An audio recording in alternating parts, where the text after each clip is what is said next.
আজকে কিছু কথা বলবো পুরুষ মানুষকে নিয়ে। কথাগুলা টাইমলাইনে রেখে দিবেন, আশা করি আপনাদের কাজে আসবে।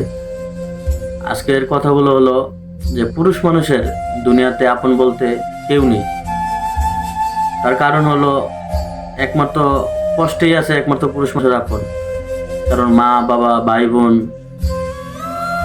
নিজের সহধর্মিণী বলেন কেউ আপন না, দিন শেষে সবাই পর। আপনার টাকা আছে সবাই আপনার পাশে আছে বা সবাই আপনার আপন আছে, টাকা নাই আপনার পাশে কেউ নাই।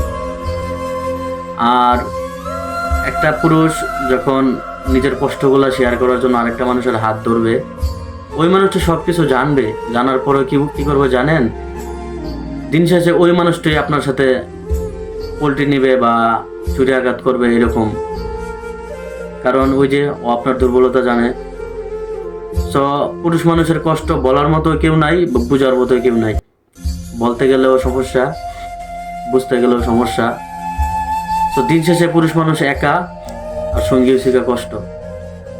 আপনি পরিবারের জন্য অনেক কিছু করবেন, সবার চাহিদা মেটানোর জন্য চুরি করেই বলেন আর যেভাবেই বলেন মেটাবেন, কিন্তু কই থেকে যে আপনি ওদের জন্য কষ্ট করতেছেন বা ওদের চাহিদা মেটাইতেছেন, ওরা ওটা দেখবে না। একটু শর্ট পড়ে যাবে বা একবার কথা না রাখবেন, তখনই দেখতে পারবেন যে এই জনের ওই অভিযোগ অভিযোগের কোনো শেষ নাই। যে দিন শেষে আপনি ভালো নাই, যে ও আমার জন্য কি করছে যদি ও মিলাইতে যায় তাহলে কিন্তু শেষ করতে পারবে না। কিন্তু ওই যে একবার বলছে যে এই জিনিসটা চাহিদা মেটাতে পারছে না, এই খারাপ হয়ে গেছে।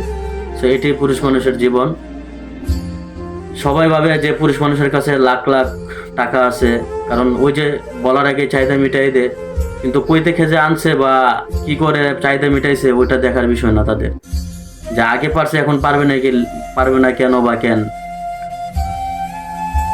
দিন শেষে চুরি একটা কথা আছে না, যে যার জন্য করলাম চুরি ওই বলে চোর। তো দিন শেষে পরিবারের জন্য এত কিছু করে নিজে চুর সাজতে হয়, এবং কি ফালতু লোকও সাজতে হয়, যে ওর মতো ফালতু মানুষ দুনিয়াতে হয় না। তো আশা করি আমাদের লাইফে এরকম ছোটখাটো ঘটনা সবার সাথে আছে, আর আমার কথাগুলা অনেকের সাথে মিলে যাবে।